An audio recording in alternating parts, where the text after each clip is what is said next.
자, 이번엔 글로벌 증시의 주요 변수들을 통해서 투자 인사이트 얻어보는 시간입니다. 도움 말씀은 LS증권의 김윤정 선임연구원과 함께합니다. 안녕하십니까? 안녕하세요. 자, 트럼프 대통령 지금 중국이나 러시아, 우크라이나 쪽에 대해서 강경한 스탠스를 취하고 있는 것 같은데 외교 관련 이슈들 어떻게 보고 계시죠? 일단은 중국 그리고 러시아, 우크라이나, 인도까지 예, 해가지고 그렇죠. 상당히 좀 여러 국면에서 계속 강경한 스탠스 보이고 있는 상태입니다. 네. 먼저 중국에 대해서는 협상을 한 단계임에도 불구하고 이제 히토류 수출에 대해서 강경하게 좀 문제를 지적을 하고 나서는 모습이었는데요. 일단은 올해나 내년 중에 이제 중국을 방문하겠다라는 의지를 밝힌 한편에서 또 휘토류 수출에 대해서 협상을 진행하지 않는다면 이제 200%의 보복 관세를 언급을 한 상태고요. 또 다른 방안까지도 도입을 할 수밖에 없다 이런 식으로 좀 강경하게 나오고 있는 상태입니다. 러우 전쟁과 관련해서는 이제 지난 15일에 러시아 푸틴 대통령과 회담 이후에 사실은 좀 별다른 성과가 이어지고 있지는 않은데 그런 부분에 있어서 이제 러시아가 회담에 나서고 있지 않다라는 게 이제 백악관 측의 설명이겠고요. 다만 이제 그 원인에 대해서는 좀 우크라이나에 있다라고 좀 책임을 돌리고 있는 모습이기는 합니다. 그래서 젤렌스키 대통령이 이제 앞서서 러시아 돈바스 지역 영토를 좀 할양하는 걸 요구를 했었는데 그에 대해서 거부 의사를 밝힌 것에 대해서 좀 비판적으로 앞서 트럼프 대통령이 의견을 낸 적이 있기 때문에 이런 부분들이 영향을 미치지 않았는가라고 볼 수가 있겠고요. 네. 벤스 부통령은 관련해서 이제 러시아를 직접 통제하기는 어렵지만 이제 압력을 가할 수 있는 카드 여러 가지가 있다라고 말을 했는데 그 중에 하나로서 언급할 수 있는 게 이제 좀 인도였지 않을까라는 생각입니다.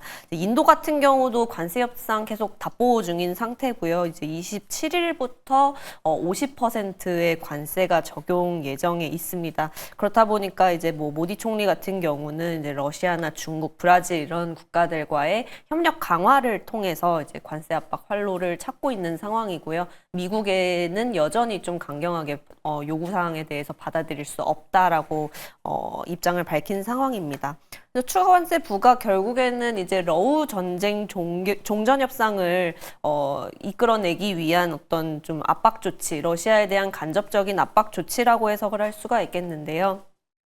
이런 상황이다 보니까 근데 다만 이제 우려되는 부분은 러시아산 원유 구입을 빌미로 이제 인도에는 추가 관세를 부과를 한 건데 네. 막상 이제 가장 큰 수입국인 중국에는 해당 조치를 좀 자제하고 있어서 이런 부분들은 좀 의문을 자아내기도 합니다. 한편으로는 어쨌든 이렇게 불확실한 상황 속에서 한미 정상회담 좀 별다른 문제 없이 마무리가 됐었고요. 공개회담에서는 이제 기존 한미 관세 협상의 내용을 좀 반복하는 수준에서 마무리가 됐는데 이제 서면상의 한미 통상 협상 합의문이 작성이 되기 이전인지라 그 부분이 나오기 전까지는 계속 좀 경계하는 부분이 좀 필요하겠다 말씀드리고 있습니다. 네. 그래도 우려와는 다르게 한미 정상회담이 좀 무탈하게 잘 끝나서 다행이지 않나 생각이 네. 들기도 하고요. 그리고 지금 금리 인하와 관련해서 시장에서 얘기들이 계속 좀 엇갈린 얘기들이 나오는 것 맞습니다. 같아요. 연구원님은 네. 어떻게 보고 계시죠? 일단은 금요일까지만 해도 사실 상당히 긍정적으로 시장이 반응하는 모습을 그랬었죠. 보였었잖아요. 근데 월요일 날에 소폭 이제 조정을 받았었던 이유는 결국 이제 잭슨홀 미팅에서 파월 의장이 금리 인하를 시사했다라는 단편적인 모습만 보기보다는 거기에 발언들의 면면을 살펴봤을 때 결국에는 좀 인플레이션에 대한 부분들도 언급이 되었고 그럼 앞으로 나올 그 물가 지표들, 경기 지표들이 또 결국에는 중요하지 않겠는가라는 부분 때문에 시장의 어떤 전망이 조금씩은 차이를 보이고 있다라고 말씀을 드릴 수가 있을 것 같습니다. 네. 인플레이션 지표 말씀을 드렸는데 어떤 내용 나왔었냐면 일단은 물가 목표제 평균 개념 이제 연준이 물가에 대해서 어떤 목표치를 두고서 통화 정책을 설정하게 되는 그 가이드라인이 있는데 그 방식을 기존의 이제 평균 물가 목표제 FAIT라고 되어 있던 에버리지 개념을 제외한 FIT 유연 물가 목표제로 개정을 하게 됩니다. 그렇다 보니까 이제 그동안에는 일정 기간 동안 이제 2%의 물가 인플레이션 목표를 일부 상회하거나 하회하거나 해도 장기간으로 봤을 때 이제 2%에 맞춰주는 것을 허용을 하는 편이었는데 이제는 이제 2%에 무조건 맞추겠다라고 볼 수도 있는 거죠. 이런 부분들이 이미 뭐 팬데믹 때 급격하게 인플레이션이 증가하는 모습에서 연준이 적절하게 대응을 하지 못했었다라는 부적절하게 대응을 했었다라는 부분에 착안해서 이제 이렇게 가이드라인을 예. 변경을 한 건데 결국 그렇다는 거는 이제 앞으로 나올 인플레이션 지표가 금리 방향을 결정하는 데 있어서 상당히 좀 중요하게 작용을 하게 될 예정입니다. 관련해서 보면은 이번 주에는 이제 2분기 GDP 발표될 때 PC 물가 지표가 세부 지표로서 발표가 될 거고요. 예. 그리고 29일에는 이제 PC 물가 지표, 특히나 이제 근원 PC 물가 지표 같은 경우가 지난 2개월 동안 계속 좀 예상을 상회하는 성장률을 기록을 그렇죠. 했었기 때문에 그런 부분에 있어서 이번 달에도 예상보다 상회하는 수준의 PC 물가가 발표될 경우에는 좀 아무래도 금리 인하에 대해서 부정적인 입장을 고수하는 매파 위원들이 의견을 바꾸기는 좀 어렵지 않겠나 이런 부분들 때문에 월요일 날에는 좀 장일부 되돌리지 않았나 이렇게 네. 판단을 하고 있습니다. 맞습니다. 지금 뭐 CME 패드워치 기준으로도 9월 금리 인하 가능성 지난주만 하더라도 100%에 달했는데 다시 또 빠진 상황인 거죠. 지금 뭐 이런 방향성 자체에 대해서 어떤 변수들이 또 앞으로 있을까요?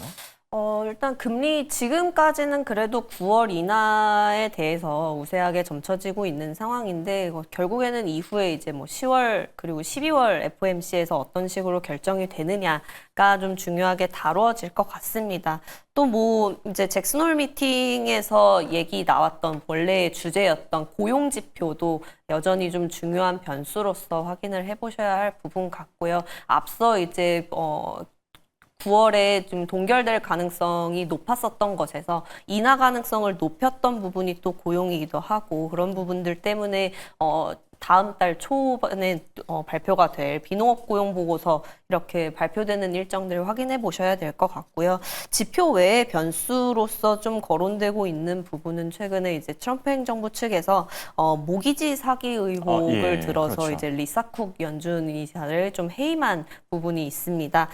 정책 방향상 이제 금리 인하가 좀 필요한 백악관 측에서 계속 좀 연준에 대해서 이제 그 장악력을 강화하고 있는 것이 아니냐라는 측면 때문에 일부 네. 좀 우려하는 시선이 있었고요. 그렇다 보니까 달러 인덱스가 좀 하락하는 약세로 돌아섰더라고요. 들어서는 부분들이 나타났었고요. 또 앞서서 살펴보면은 쿨러 연준 의사는 뭐 자의에 의해서 사퇴를 한 자진 것이 사퇴이긴 자제한 그렇기는 하지만 이제 퇴임 이후의 임기를 이제 채울 후임자로서 이제 선임된 사람이 이제 스티브 미란 백악관의 경제자문위원장인데요. 그렇다 보니까 이제 리사 쿡 연준 이사를 해임한 이후에 후임자로 내세울 인원 역시 백악관 측의 친정부 성향의 인원이라고 한다면 향후에 이제 금리 인하 어떤 가능성에 대해서 조금 더 높일 수 있는 부분이 아니겠는가. 말씀드릴 수가 있겠습니다. 그렇다 네. 보니까 뭐 간밤에 뉴욕 증시가 좀 상승 마감을 한 것도 일단은 시장에서는 이런 부분들에 대해서 단기적으로 어쨌든 금리 인하 가능성을 높이는 부분이다 보니까 호재로서 좀 인식을 하는 경향이 있기는 한 것 같은데 일단은 뭐 금리 인하라고 본다면은 수혜 가능한 영역으로서는 뭐 성장주나 기술주 이런 부분들이 있을 수 있겠고 내구재 업종, 뭐 건설, 금융, 뭐 헬스케어 이런 부분들을 꼽을 수 있을 것 같은데요. 어쨌든 뭐 기술주 같은 경우는 지금 엔비디아 실적 발표를 앞두고서 이제 밸류에이션 적정성에 대해서 다시금 좀 평가를 진행할 수 있을 걸로 보여지는 상황이고 무역 이슈로부터 상대적으로 좀 자유로운 영역에서는 뭐 금융이나 헬스케어 이런 부분들 추가로 좀 주목해 볼 수 있을 것 같습니다. 건설 섹터 같은 경우는 이제 아무래도 무역 환경에 따라서 원가 상승 위험에 노출이 되어 있는 부분이기는 한데 네. 글로벌 기업들이 이제 미국 현지 투자 확대해 나가는 기조에 따라서 수요 환경 자체는 견조하게 유지될 수 있을 걸로 보고 있습니다. 네. 자, 그리고 국내 증시 얘기로 마무리를 해볼까 하는데 코스피 지수가 지금 3,200 이 박스권을 벗어나지 못하고 있는 것 같아요. 네. 어떤 변수들, 이슈들이 중요할까요, 앞으로? 일단은 한 달 이상 계속 좀 3,200 전후에서 움직이고 네. 있는 모습인데 이번 주 또 다른 이제 변수로서 작용하고 있는 부분은 다시금 좀 정책에 대한 부분들이 드라이브를 거는 상황이 좀 나타나고 있다라는 겁니다. 이제 25일 날 2차 상법 개정안 되었고요. 그리고 3차 상법 개정안에 해당하는 이제 네. 자사주 소각 의무화와 관련된 논의가 바로 좀 시작이 돼서 9월 초에 이제 9월 국회 임시국회 시작하게 되면은 이때 또다시 이제 빠르게 통과를 시키지 않을까라고 기대가 되는 상황입니다. 다만 이제 상승으로 이어지지 못하고 계속 좀 이 3,200 레벨에서 머물고 있는 이유는 7월 말에 발표한 이제 세제 개편안 그 이후로 조금은 이제 정책의 어떤 일관성에 대해서 좀 퀘스천 마크가 붙어 있는 상황이고요. 그 네. 부분에 대해서 민주당 내에서도 아직까지는 좀 입장이 정리되지 못한 상태이기 때문에 그 부분이 좀 어느 정도 정리가 돼서 발표가 되기 전까지는 어느 정도는 이제 증시 5월, 6월 달에 나타났었던 어떤 상승 효과는 좀 제한적이지 않겠는가라고 전망하고 있습니다.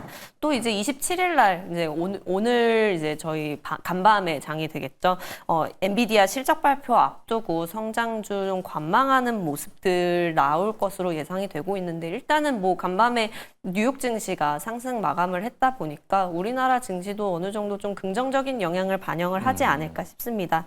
어쨌든 뭐 반복돼 왔었던 것 같은데요. 미국 기술주에 대한 항상 고평가 논란 속에서 엔비디아가 실적을 발표를 하면은 또 그 예상치를 상회하는 실적 내지는 가이던스 상향 이런 부분들을 계속 좀 언급을 하면서 또다시 이제 밸류에이션에 대해서 좀 재평가가 이루어지는 그런 과정들이 이루어졌었는데 이번에도 네. 그런 부분들이 이어질 수 있을지 확인해 보셔야 될 것 같습니다.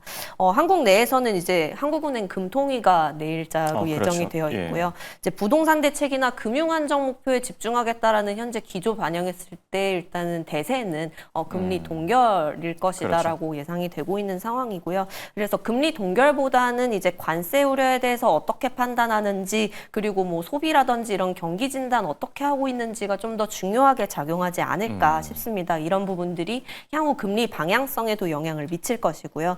관세 불확실성은 사실 아직까지는 사라지지 않은 상황이지만 7월 논의 당시보다는 그래도 어쨌든 협상 이후다 보니까 조금 긍정적으로 평가를 하지 않겠는가라고 기대를 해볼 수 있는 부분이고 부동산 가격 지표나 소비 심리 뭐 최근에 개선된 모습들을 보이고 있기 때문에 부동산 가격 같은 경우는 또 다시 좀 상승 전환하는 모습을 보이기도 했고요. 그렇다 보니까 이제 향후 방향성이 어떻게 될지 이번 회의 내용을 좀 참고해 보셔야 될 것 같습니다. 네. 지금까지 도말씀의 김윤정 선임연구원과 함께했습니다. 감사합니다.